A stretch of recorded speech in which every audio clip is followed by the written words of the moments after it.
I think it's really essential. Have faith to nature. It's so beautiful, it must be true. This is the philosophy that changed everything for one of the world's leading quantum physicists. The most important part may be defining the question. To define what you are interested in, gather all the related information. Once in this mode, it's very natural to do the frontier research. From rural China to Stanford University, Professor Qi discovered that asking the right questions matters more than having the right answers.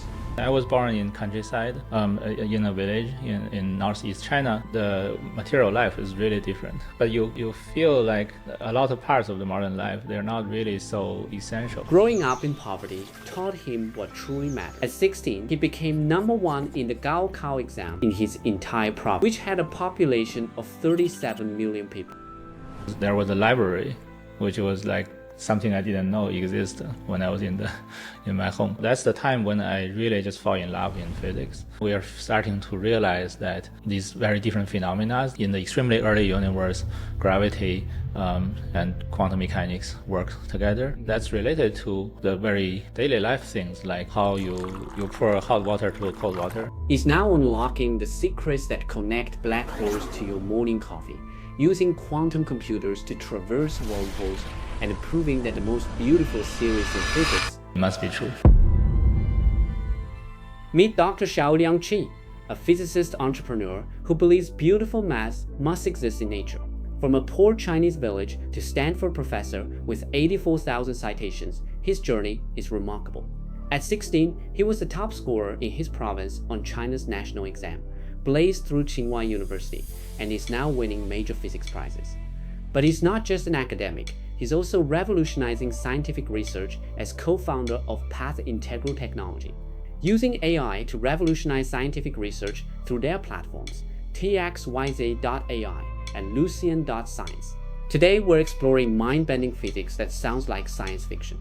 Dr. Qi will explain quantum entanglement, spooky correlations across any distance, why we might build traversable wormholes, and how quantum computers could solve impossible problems. We'll discover the holographic principle, the idea that our 3D world is encoded on a 2D surface, and learn how his AI company is revolutionizing scientific research. From quantum AI combinations, unlocking room temperature superconductors, to his vision of human AI researchers working together to push the boundaries of knowledge itself. Let us get started. I was born in countryside, in a village in northeast China. I came to the city. I came to Beijing for college, and then came to the Bay Area.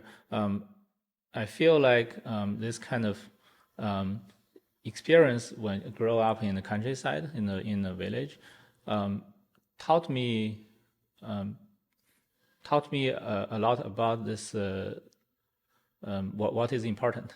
Because like compare with, let's say, kids growing up here, the material life is really different. But you feel like all these a lot of parts of the modern life, they're not really so essential, because like it doesn't matter whether you have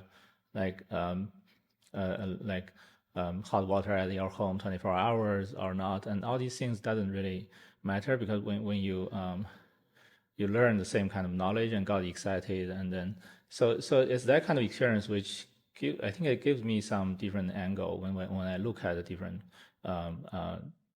lifestyles, different countries, and it gives me some different feeling.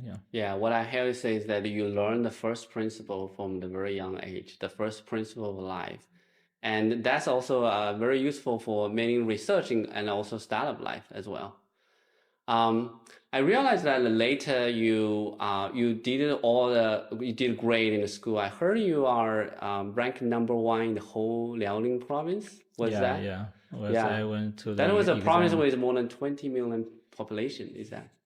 I forgot, but there's several. Population-wise, it's probably several tens of millions. I forgot how many people take the exam that year, but yeah, it was 1999, and it was a little surprising. But and you were only 16. I was 16. Yeah. Wow, that's cool. Yeah, so you basically had a great achievement at a young age, and then went to Tsinghua University, which is #1 university in China, and then you chose physics. Tell me why you chose physics. Yeah, actually, the choice didn't happen when I go to Tsinghua. It was earlier. So this was like when I was in the first year of my high school. So I think that was the time when like I went to from my village to this little city where I had the high school. That's my hometown, Kamping, and then I experienced a lot of change. One of the things that mattered a lot for me was there was a library, which was like something I didn't know existed when I was in my home. So this was a dramatic change because I read different books and then just fall in love in physics when I read the books about physics and also about physicists, like about biography of Albert Einstein. So that's the time when I really just fall in love in physics. And then I also start to feel, maybe because I was interested in math and philosophy and physics, these different things. So I kind of feel like I need to set some goal. Like before that, I just never thought about this, but that was probably also the right age to start thinking about these. Like, what's the goal of my life? So when I think about this, naturally, because I already fall in love with physics, I said, I think if there is one principle that I should set so that I won't be like I won't get lost when I meet all different situations because I have this clear goal, then I will set the goal to be doing physics. So that was like 2 years before I go to college. And then ever since I have never doubted that goal. So when I feel like what majors I want to go to, like when I take the exam, you need to say which departments you want to go. I chose physics and applied physics, and these are the departments I chose when I went to Tsinghua. Yeah. I actually have a very similar experience like you. When I was in high school, I found a library in the school, and it has this incredible books about artificial intelligence back then. I read it, and it ended up like become my career of life. I think the key takeaway I got from both of our learning is that we should have the free public library available for high school students. Yeah, that's a really important thing. Like have, well, of course, nowadays library may not just mean books, but like I mean, it could also be other formats like the AI agents and like make Yeah, these the, more the access to available. the knowledge, Access to the knowledge access to the knowledge is really, incredibly yeah, important, especially for young kids who will yeah. shape their future. And without that library in the book over there, we wouldn't have a Stanford professor research about the most advanced topics in the physics. So you chose your life path very early on, decided to physics, Tsinghua University, and you did an excellent job over there. You got your both undergrad and PhD degree in combined only 8 years, which is incredibly fast. How did you make it? I think it was a combination of being lucky and has the passion to really focus on this. Mm-hmm. So I think I really had been very lucky. So I guess it's not just that you must be working very hard in the schedule. yeah, so it's like from it was a really good time, good timing because when there was the Institute for Advanced Study in Tsinghua University, which was founded by Professor Xiaoliang. He was one of the Nobel laureates in Chinese Americans, and so that was founded like 2 years before I go to Tsinghua University. And then related to that, they have this fundamental science class, like focus on more like science and focus on mainly physics and math. And that class was founded like 1 year before I come to Tsinghua. So it was really good timing. Like when I entered Tsinghua in 1999, there is a really good program, both in terms of the education and also the research. So like we got all these deeper classes that are suitable for doing research, but also we get closer to these research opportunities. So that really gave me a very good environment. And I think the other thing that was helpful was, for me, because it was clear I want to do research and it's clear I want to do research in physics. So I spent a lot of time thinking about physics in my undergraduate. It means a little different from the regular way students work on physics, because usually students spend more time on attending the class and then do the homeworks. And I think for many purpose, when you want to do research, that's not deep enough. So it's really important to like just spending a lot of time just playing with the thing you learn about and like come up with problems yourself, and like just investigate, just like doing research. Like yeah, so you basically like in the even when you are in the undergrad, it's because you know you want to do research in the future. You started proactively think about how do you apply this research thinking in your study. And yes, so I think that was really helpful for me. Like I didn't even want to spend much time on doing homeworks, but instead I want to like when I learn something new, I come up with questions myself, like what are the interesting things I want to know, and then I will try to do research on them. And only if I couldn't figure out, I will go read some more. But I will first try to do these kind of things myself and spend a lot of time in the library just working on this. So I think that was it's kind of like practicing for the future research I'm going to do, and that feels really helpful for me. Oh, that's also a great tip for many students who want to do research. Yeah, It's because like, the most important part may be defining the question. exactly. Like if you just if you get used to just take the class and do the homework, and if you do well on the homework, you think you are done. Then when you go start doing research, you will feel like, okay, I don't know what I'm interested in. I'll just go ask the advisor what topic you want me to work on. But instead, the really important thing is like to define what you are interested in, and then with that goal, gather all the related information and do that. And once you are in this mode, then it's very natural to like do the frontier research. After graduating from Tsinghua University, you came to US for the postdoc, and you Professor Stanford Professor Xiaoliang Qi. Can you tell us more about how did you get out this opportunity, and how do you liked the new life in the Stanford? Yeah, so this so to continue what I was describing, I was really fortunate, and then we had this Institute for Advanced Study in Tsinghua University, which bring in a lot of the interactions between China and the international research community, particularly in the U.S., because like the whole institute was founded by group of scientists coming back from the U.S.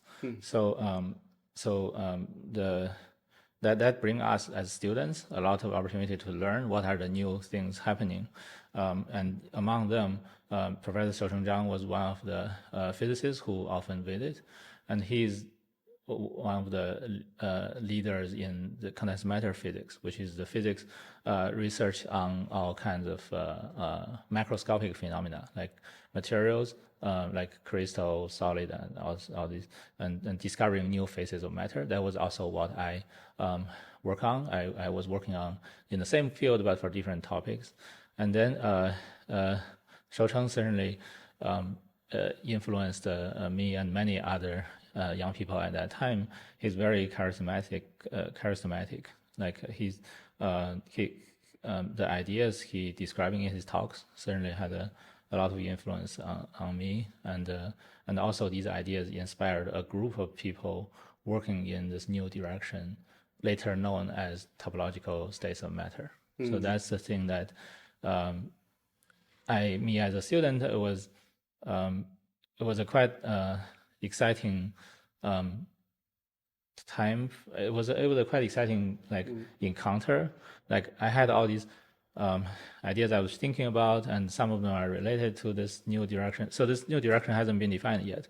At that time, then I met Xiaoliang, and then we started together working in this direction. And it turns out this is like now you look back, you see that these are the time where this new phase of matter is being discovered. So our works are among these pioneering works in that field.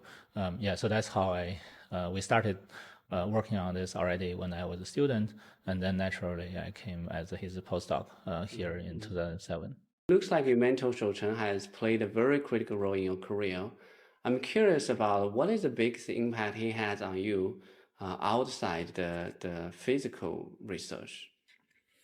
Yeah, so outside the particular like physics research directions he pioneered, I think I learned a lot about the style and the what makes a great physicist like him. One thing I think is really essential is have faith to nature. This is what he told us, and it means that when we had these discoveries, like we together worked on this new thing called quantum spin Hall effect, topological insulator, and that's the time when, at the beginning, we have all these theoretical ideas, like if this happens, it will be really interesting. But then, like me and many other people, most other people, feels like this is just a theorist game. It's like, okay, I came up with this idea and say, oh, what if this happens? It will be dramatic. It will be wonderful. But I didn't really believe that this will actually happen in nature, because there was no reason. Like nobody knows where to find this material.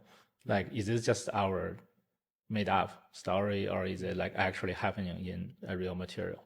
But Xiaoliang is the one who strongly believes that this will occur, and then he knows how to like connect with experimentalists and understand the realistic part.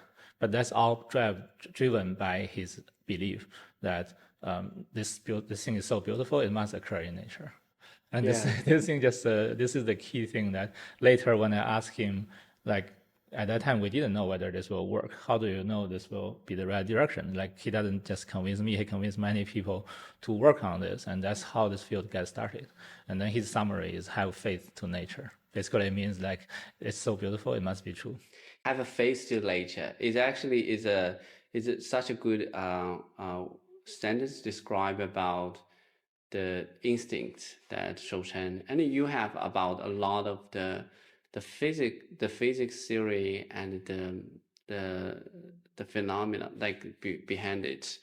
Um, and in fact, this principle also applies to many other things. Like you have to have the faith. And a lot of times, even you don't obviously see the things, you have to believe it and continue work until you see it. Yeah, because that seems to be the deepest mystery of nature. That there's a lot of things that are mathematically beautiful, and there's no reason they are correct, they are true, like in our real world. I'm very And curious that if you pick one that you think is the most beautiful thing, and people hasn't really proved it exists yet, what would you pick? yeah, I think this the thing that hasn't been proven, what makes me feel most amused about is this holographic principle.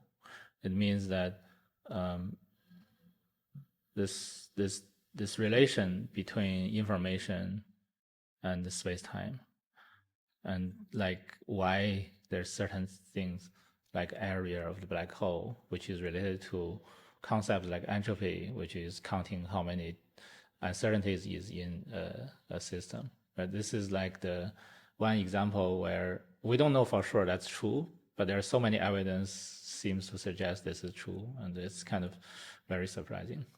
Yeah, that's a very fascinating topics that you mentioned about. You are doing the research here that connects the really the informations and also the formations of the black hole theory and why it exists. And for the audience who has less background on both the field, would you please explain why this problem matter? Why you are so passionate about this problem? Yeah, I think maybe because when I started to fall in love in physics, I one book that affected me strongly was a biography of Einstein. So I always feel like space-time is really the deepest mystery I want to understand, and also it's true that most other, basically everything else we understand now is based on quantum mechanics. So gravity is the only thing that's standing outside. Like standing alone as something that we don't know how to connect with quantum mechanics. So all the other forces, like we have these 4 different fundamental forces. We have electromagnetism, strong force, and weak force, and gravity. So all the other things, we mostly understood them. This is known as the standard model, and they are all within the framework of quantum mechanics. But gravity is really the remaining deepest mystery that we don't really have any fundamental theory. So it could matter for understanding fundamental things in our universe, like why do we have this expanding universe and dark matter and dark energy, all these things we observe and we still don't know a reason. Maybe this will give us some reason. So that's the motivation. I feel like this is like the most fundamental thing we want to understand. But also it's not like only relevant to these very far away things in cosmology. This connection with information seems to suggest it's something that happens in our lab, in our daily life. It's not something it's kind of like Newton's time, when Newton realized that this apple falls and it's the same force as the moon going around the Earth. Like in our time, we are starting to realize that these very different phenomena, like how this in the extremely early universe, gravity and quantum mechanics work together. That's related to the very daily life things, like how you pour hot water to a cold water and then they equilibrate into a warm water. This is known as thermodynamics. So this is related to this, how the black holes absorb some matter and become a bigger black hole. This is the there are some thing. fundamental principles that both apply to the whole universe, but also is applied in affects our daily life. So everything. Yes. Yeah, and what you mentioned is such a fascinating description about the field. It actually reminds me the movie of Interstellar. When I was watching this movie, I was also that movie gave me a lot of education about physics as well. And I think there are some Caltech physicists that were giving consulting to yeah, exactly. That was very fantastic. One thing I remember very clearly about is description of gravity. And in fact, in that movie, they use gravity to communicate information for when the main character gets stuck in a library in a high dimensional space. Actually, that's related to my research. A few years ago, I had some works in this direction called traversable wormholes. Like how do you traverse through a wormhole, and then and this was a collaboration with Juan Maldacena. He's a leading string theorist in Institute for Advanced Study in Princeton. So this is an example. This is exactly like all these sci-fi movies.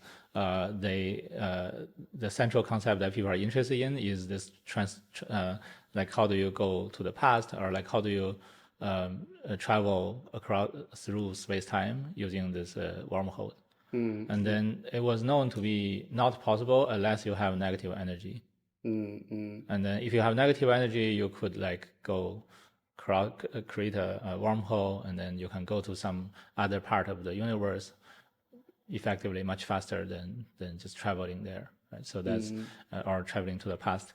And then what we learn now is, what does this negative energy mean? Like in principle in the lab, what do you need to do to create this kind of negative energy? And that's by creating quantum entanglement and like having some kind of control on faraway qubits, controlling their coupling. Right? So in these kind of ways, you can create effectively negative energy and traverse the space-time. That's a very, very, very, very interesting way to put it this way. I never connect the dots here.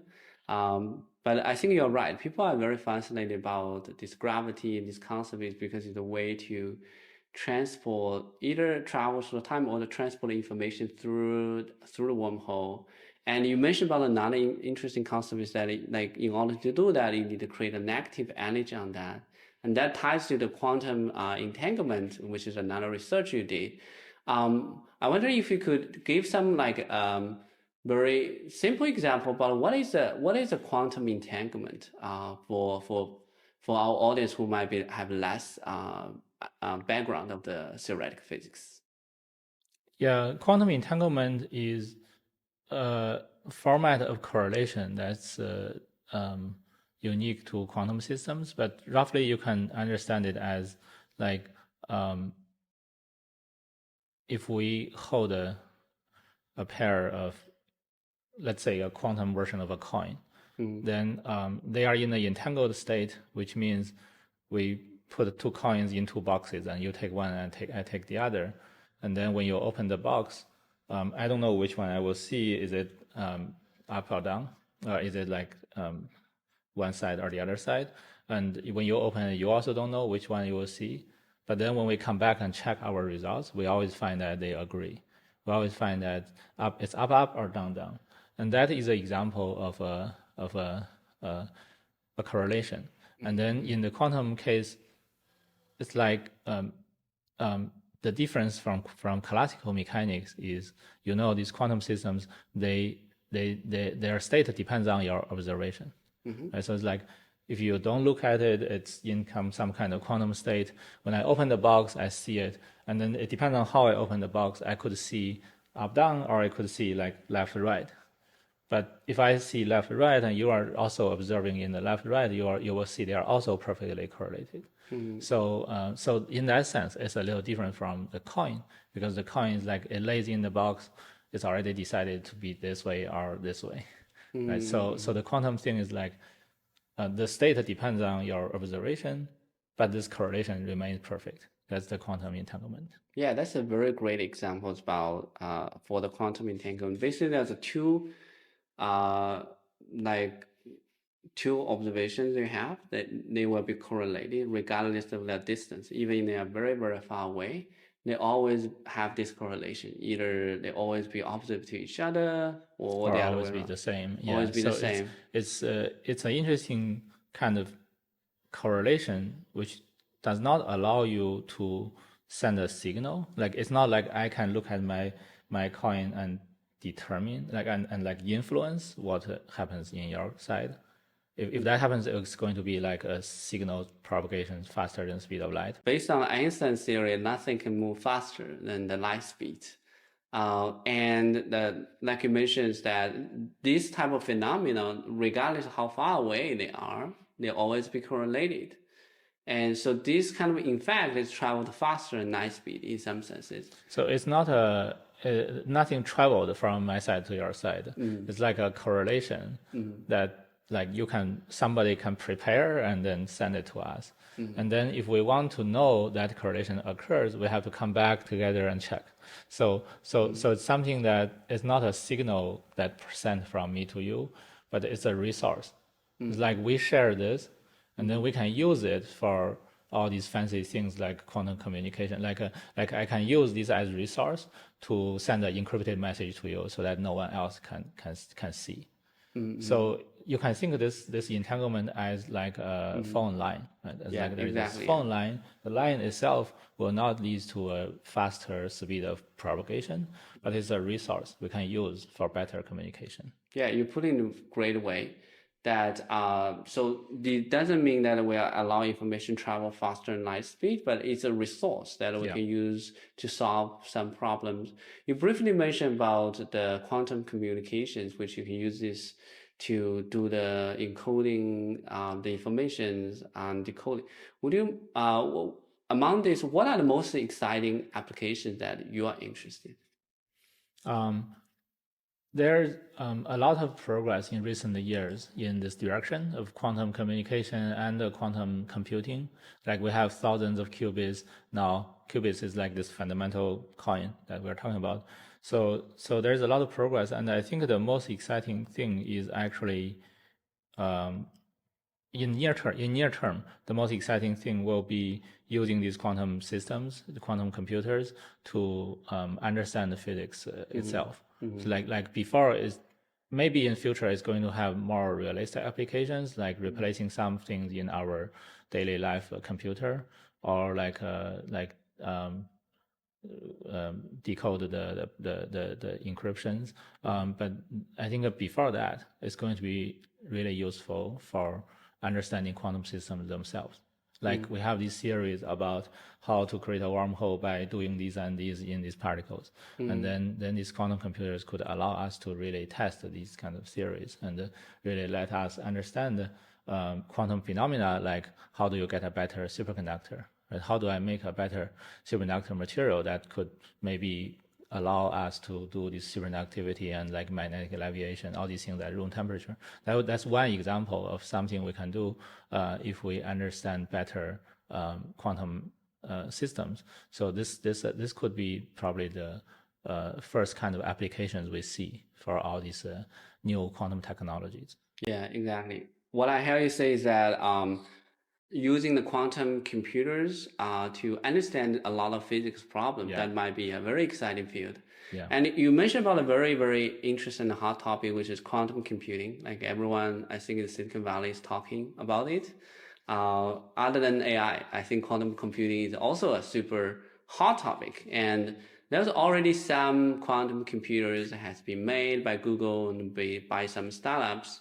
What is your take about current status of quantum computing?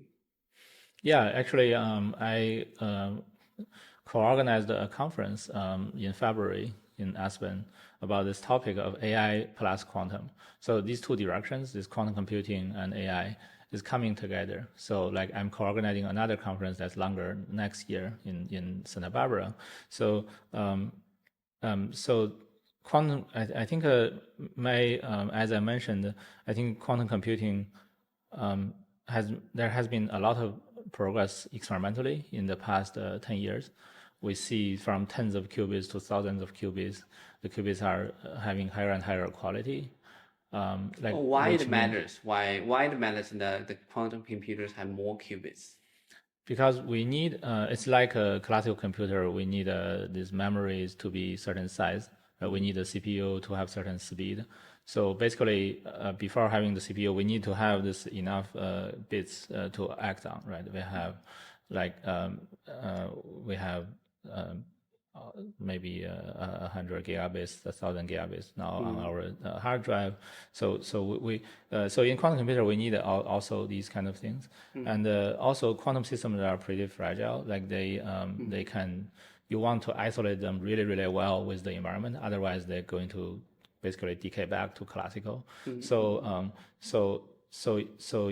just like classical computers, they need error correction, which means that there are chances that you're going to make a mistake in your computation, and then you want to make sure that these errors are corrected so they do all the computations precisely.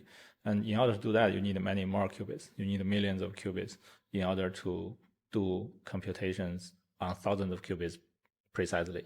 All the other qubits are just doing the job of correcting the errors. So this is the biggest challenge now people are addressing in both theory and experiments. And this is actually, by the way, this is one direction why there is an interaction with AI. Like AI actually giving people new models, new ways to correct these errors. Because basically you have all these millions of qubits and they are doing all these kind of things. And then if you're seeing certain behavior, you know there's errors occurred. And the AI could be better than us in detecting these errors and then correct them.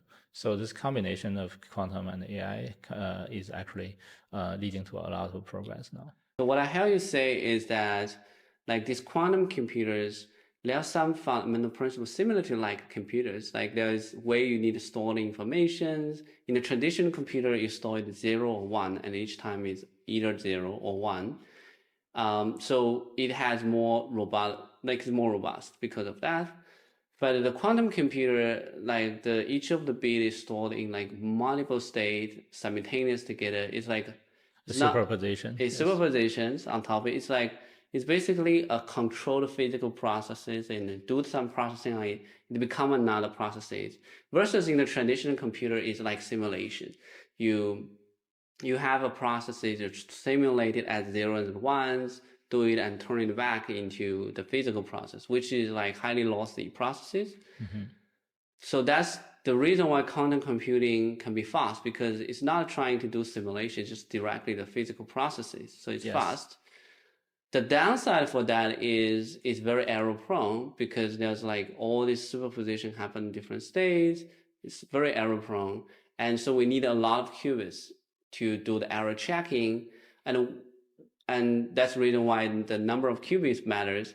And another thing you mentioned is very interesting is that the development of AI technology also make it more efficient to checking errors. So we can like make sure the quality is good even have less qubit. Yeah. So the quantum error correction is basically the procedure that you try to hide the information in more qubits.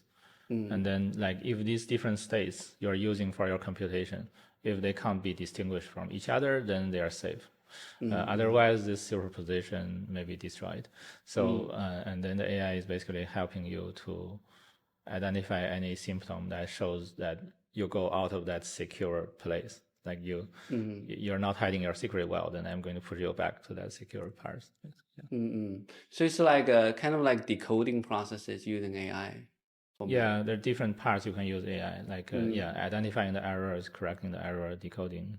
And also another thing I'm very curious about is that because a lot of people are saying that quantum computing is developing very, very fast, but you also mentioned about it's very experimental. Right now, it's just focusing on a small set of problems right now. What is your vision like for the development of this technology ahead? Like when we're going to have a quantum computer that can solve more general problems? Yeah, it's true. So far, the problems that we know quantum computers do much better than classical problem is very specific. Right? So there are like factorizing a large number. Right, yeah, and large numbers. A lot of useful problems I know are basically simulating the quantum system themselves. Right? Of course, that's better for quantum computer. I'm curious, like because you also mentioned this earlier, like you can use this quantum computer to understand quantum problem. Yes. Can you elaborate that a little bit more? Yeah, so it's like if you take a material, let's say lanthanum, strontium, copper oxide, right? This is one material that's a superconductor and relatively high temperature. So we are interested in making something that's like that, but even better, like making an even higher temperature superconductor. Or some other, let's say I want a chip, so I want to find a material that's even more conductive than the current materials. So all these things requires us to simulate or like understand that kind of physical system. But that physical system itself is just like many atoms and electrons there. So in principle, if you have a quantum computer, you can just simulate that whole thing. Like because at a fundamental level, we know what are these systems. Like we know that these are the atoms there, these are the electrons there, but we just don't know what happens when we put so many things together, right? So the number of atoms in a material is like 10 to the 23. That's what happens to like a cup of water, right? There's 10 to the 23 order of 10 to the 23 atoms, molecules. So we just don't know what happens when you put so many things together. And that's something that's something quantum computer can simulate much better because they are the same quantum systems, right? You can set up the system to be like an actual physical system and simulate it rather than like put it on a classical computer, which would be much harder. So that I think that kind of application, I think is quite promising, and probably in a few years we will see more and more. We already start seeing some of these, and within a few years, 3 years, 5 years, this will probably make a significant contribution to physics research. But like more daily life things, like in 10 years, will our computer be replaced by any quantum computer? I would guess for most applications not, because for the daily life, for all these things, it's not really guaranteed that everything you want to do has an algorithm that makes it better on quantum computer. It's not like generically just better. It's still like better on the particular tasks that are suitable for quantum. I think you mentioned about a very interesting point about the science, the nature of the science. Especially, I think the early stages, like all the science is theoretic science, like human analytically understand the thing. I think recently the trend is that the problem gets harder, so we need help. We need help from computers for us to understand the behaviors of this science. And like that help comes like there's a lot of simulation driven science, and traditional simulations done by traditional computer that has been very helpful. But also we realized that for a lot of scientific problems, like the quantum mechanics, it requires supercomputer. So we used to build like this super powerful computer that can do simulation very, very fast. And then we translated this physical behavior into that mathematical formulation and then do traditional computer to solve it. And those computers are extremely expensive to make. But what you mentioned about is specifically about in the quantum physics field is already quantum physics. So there's no point to turn this mathematical formulation and then use the traditional computer. Using quantum computer is such a natural fit for this case. That's actually such a fantastic insight. And many of us, I think the society had to realize like that using quantum computer to understand quantum behavior. And it's not just about physics research, because all the when we studied chip for making better or smaller transistors, or when we try to predict behavior of molecules, there are also quantum systems, like which drug interact with which molecule. All these things are also quantum systems, so it could be also useful for that. Exactly, you are exactly spot on that. Thanks for watching part 1 of our interview with Professor Qi. In part 2, coming next week, he shares his bold vision for AI in science and the story behind his startup. Subscribe so you don't miss it.